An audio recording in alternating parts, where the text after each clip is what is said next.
welcome to chapter 2.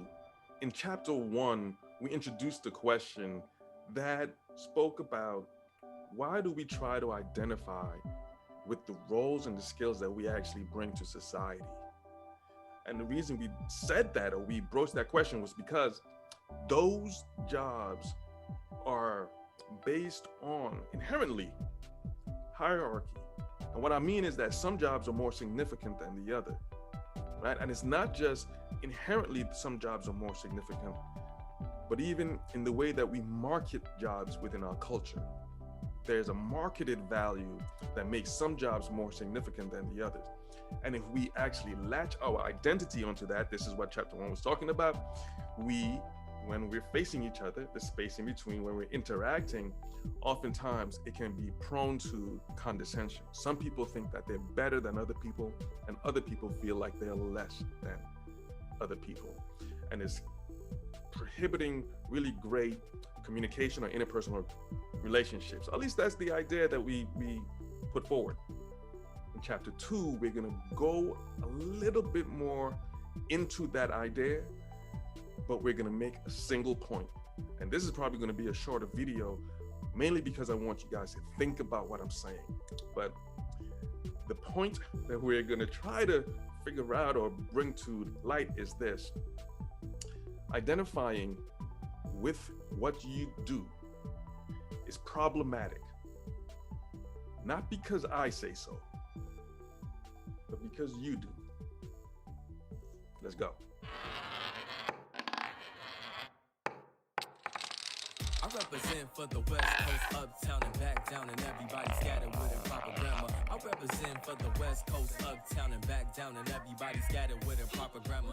Welcome again to chapter 2. And so let's get right into it. What am I saying identity is anyway? If we're not going to identify with the skills and the job roles that we actually have, what am I saying identity is? Let's see. And again, I do want to say this. Most of the things that I'm saying are my opinions, they're perspectives. And of course, it's going to sound like, yeah, he's saying that this is the truth because I believe it, right? This is conclusions that I've come to. Doesn't mean that they're right, and it doesn't mean that they're true. I'm telling you, take them as perspectives. Anything that anybody's going to tell you, even though they feel like it's a conclusion, will be an opinion to you. And I want you to take it as such. And I need you to, if you need to, break it down, comment below if you need to say, oh, I don't agree. That's cool. I expect that. I hope that that's the case. Everybody needs to have their own independent judgment of things, right? So what am I saying identity is? And I'm saying that it's not necessarily in what we think is valuable, but it's what's most valued, both objectively and subjectively.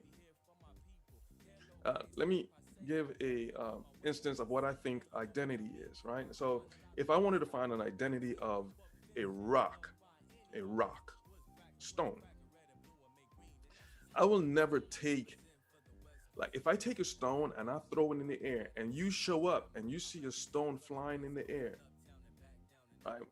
You're not going to say, wow, a stone is light and it flies. You're not going to take a moment that you can capture in time and think that that's the quality or the identity of the thing. So here's the question: why do we do that with what we consider to be our identity? If you believe your identity is this, or the skills that you do for a job, we only do that for a limited amount of time. And all I'm saying is that identity has to be more what we consider like a truth, something that's consistent across time. So like the rock could be in the air for a moment, but then it will land.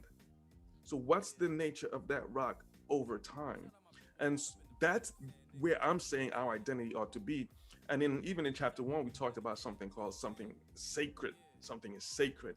And I want to say that there's something that can be consistent across time. And we introduced some of that in the last part of chapter 1, when we brought up the core 4 sequence. And I'm not saying that it's the core 4 sequence itself that is like who we are, our identity. I'm saying, let's put it this way. When you were a baby, a lot of people may not even remember anything, but let's just use our intuitive judgment for a second. As a baby, do you think you were able to move without activating all 4 of your core 4 sequence? attention, energy, skills, and thoughts. When you get to be older and your beard is looking frosty or your hair is looking frosty, uh, do you think that you'll be able to move without activating your core four sequence? Attention, energy, skills, thoughts.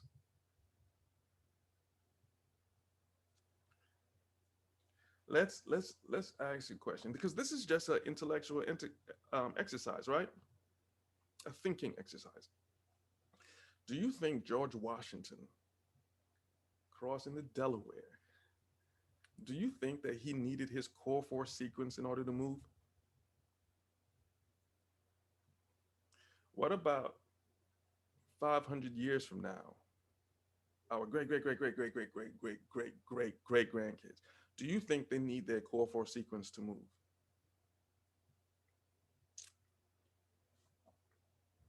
I'm saying our identity has to be in something that's going to be consistent across time and across your time. And it's just something that is. And what am I saying about the core four sequence? What am I saying about the core four sequence and our identity? Here's what I think our identity is. Our identity is the animating presence that's activating our core four sequence. That's what I believe. It's the animated presence activating our core four sequence. I feel like our identity is that. And last chapter, chapter one, in the last section, last part of that chapter, we introduced a quick peek into the core four sequence. And in there, we talked about an exercise that we've done with youth, where we ask the question at the end of the exercise, if you had millions of dollars in one hand and your core four sequence in the other, which would you give up? And if you had to give one up, which would you give up?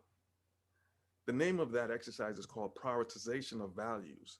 Like, why do we do that? Because what weighs more, if you put things on a balance scale, what weighs more is what we value most.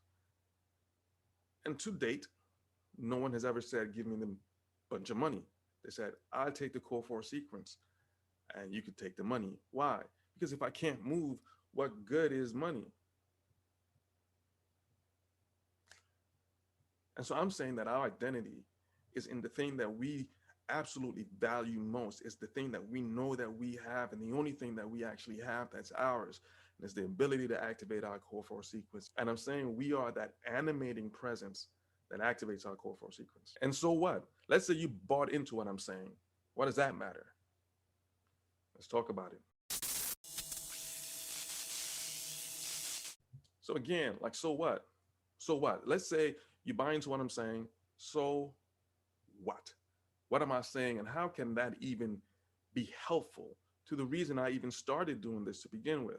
This whole conversation that we're having, right? It started with something that happened with my family, violence. So how can gun violence or any type of interpersonal violence be helped with what I'm saying here?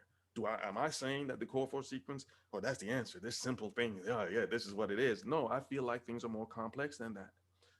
But but here's how I think it can be helpful. I feel like in the same way there are ideas about or rituals or traditions that people use to bring people into adulthood, I feel like there are things that can be found within the conversation in the core four sequence that can be built as a tradition or a ritual within communities towards personal development.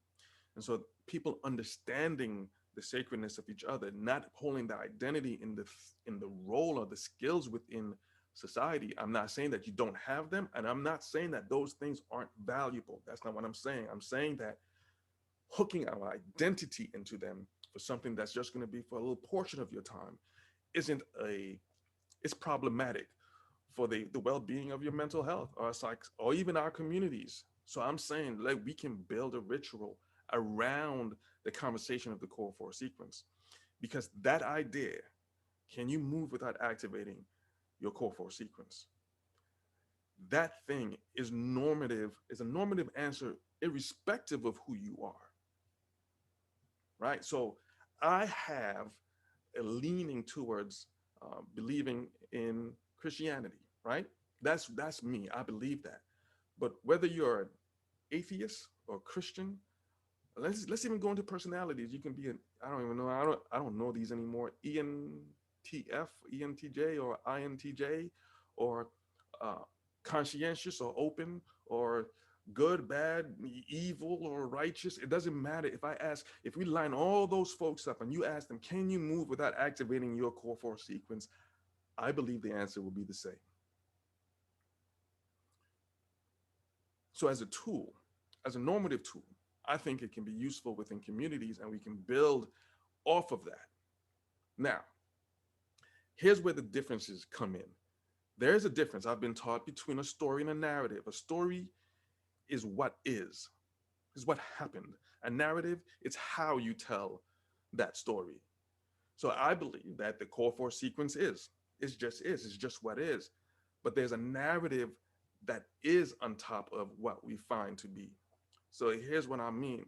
If I had to ask, okay, can you move without activating all four? And someone says no. And then I'm bringing this definition saying that we are the animating presence activating our core force sequence. The narrative, even those things are, that's the story, that's what is. The narrative around what is is where we begin to divide as people. And so if there if a materialist were to answer the question, what's that animating presence that activates your core force sequence? That person would say, what you mean? It's just the spark of our physiology, the machinations of our physiology. That's exactly what it is. That's it. We're just a machine just going on. But then there are people who believe in the supernatural, who believe that that animating presence that's activating our core force sequence is a being, an immaterial being. And of the people that believe in the supernatural, there are multiple narratives, right? So there are people who believe in mythology, religion, spirituality. There are multiple narratives that's there that's going to talk about that being that's activating your core force sequence. Me, I'm in the tribe of I'm a Christian, but there are multiple other narratives that's there. All I'm saying in terms of community, we can get people to, at the very least, foundationally agree on the fact that, I can't move without activating the core force sequence. At least that's what I believe. Hey, you could prove me wrong. I don't even mind that. But it's enough for a community to begin to have a culture around that thought and let people know your identity is something much more sacred. And like I said earlier in these talks, I was talking about the the nature of our our behavior. Human behavior is that much more dynamic than any other animal that's here. We have the ability to very uniquely impact our ecosystem in a way that nobody else can. And so there's a sense of sacredness there, otherness that's there that I'm actually telling people to tap into. Now, is this going to work? Is a community coming in, taking the core four sequence, beginning to get young people to think about each other as sacred, as knowing that you are not just the role or the skills that you play, and you don't identify with that for the sake of not having these this already presupposed conflict or otherness in the meetings that we have on a daily basis. Like we see a bum in the street, we're like, or we're really rich, and you see someone in poverty who's struggling, and we look down on them, or someone who is in poverty and struggling and sees someone who's rich and feels like this this gap, this chasm between each other because we don't see each other as the same. And tell you the truth, the idea of if you have money and the core four sequence, which would you choose? Is the very thing also that scriptures would say is Jesus would put it this way: why would it profit a man to gain the whole world and lose his soul? But that's for the people who believe in the supernatural, right? Like this immaterial being. Um, but what would it take? What would you gain to gain the whole world and lose your ability to actually function in the life that we love so much. Anyway, that's where I want to leave this idea. Hopefully you catch what I'm saying, and if not, please uh, leave a comment below, reach out, and we let's have this conversation. This is what I believe. I truly believe, based on what I've seen, that this is a good way to at least let's broach this conversation, because right now young people are, man, it's we need to do something. And what we're doing, I know that even having the understanding that we want people to get into the world of work and do things as motivational factors for people to give back to society, but a nation is not bigger than the individual. And even in America, I think we understand this. We know even the Constitution, the very Constitution that we try to hold dear, is on that premise. The reason that the nation removed itself from the crown is because the crown was attempting to put itself above humanity, the very nature of what is for a human being. And I think we are losing that way again. But anyway, I think it's worth a conversation. I'm not saying that this, as it stands, is the answer. Let's go, right? I'm saying let's begin to have this conversation. Can this be a way that we could normalize, have a normative understanding of who we are as beings and how we can actually interact with each other from this level? And so that's what I want to share today. I'm going to go, of course, further into that narrative that I say that I hold further on as we go in our videos. I'm going to talk about that Christian narrative of that being that we say activate the core four sequence, our core four sequence. And with that said, let's jump into another quick peek, and it's probably the final one of the core four sequence. We're going to talk about something there. See you when we get there.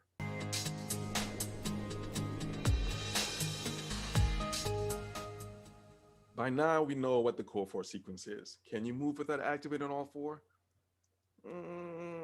That's something you got to answer. But the way the core four sequence is used on a basic level is, okay, something comes into your attention, it hits your energy, it goes to find out if it has a skill, and then it makes a decision about what it's doing. All of that happens like that.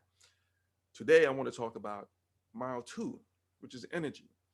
Now, although I have just conversations about the core four sequence, I must say, when I was an adjunct professor, I went deeper with it. The educational portion of the core four sequence, I don't go in much anymore. I just keep it on a conversational level. But in this quick peek, I'm going to show you, I'm going to open up, crack open mile two, just a little bit. So if you crack open mile two, what you're going to see is that you have a physiological feeling that gives you energy, actual energy. I don't mean this in some sort of mystical way. I mean actual energy in your body.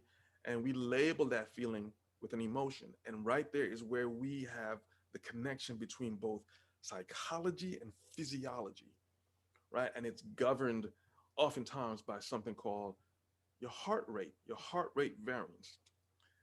This is the reason why we would say breathing and controlling your heart rate can help you get over stress response.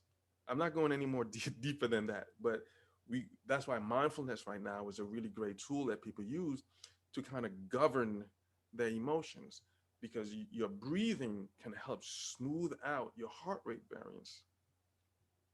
And I'm really just saying this for those people who know and who know, right? These academics who would probably be watching this. Um, I say that only to let them know that there's something deeper in each one of the elements you will see in the core four sequence. So attention, energy, skills, thoughts, and rest stop. There are deeper understandings underneath there that we get into depending on who I'm speaking with. But most often I just keep it very light and just conversational, because I find that the athletes that I used to work with didn't care about academic speak, but they could attach to just regular language. And so I kept it very cursory. But for those who actually know, just know that I do see the complexities underneath what I'm saying. There are complexities and understandings that can be uh, that are grounded in people's work. And so for each one of these sections you see, attention, energy, skills, thoughts, I grounded in some really great research and people who actually have done the work that allows me to have this, what seemingly is some topical conversation that could be seen as overly simplistic, but I do see the complexities underneath. So that's a quick peek into the layers of the core four sequence, just saying that underneath each one of these are massive amount of research that people have put in to tell you how do you govern that very element, whether it's your attention, your energy, your skills, and your thoughts, including rest stop. And that's a more of a philosophical claim that I have, that I don't mind being wrong. With everything that I say, it's just a conversation. I can be corrected. I don't have to be right, but I do want to have a conversation. With that, man, thank you for taking your time on watching this. God bless. And remember, establish your journey. The West Coast, uptown and back down, and everybody scattered with improper grammar. I represent for the West Coast, uptown and back down, and everybody scattered with improper grammar. Kick back the big track, I flip stacks and double. I make scraps to get racks, or big sacks to fumble. I whip rap to get that, no wrist smack, I'm humble.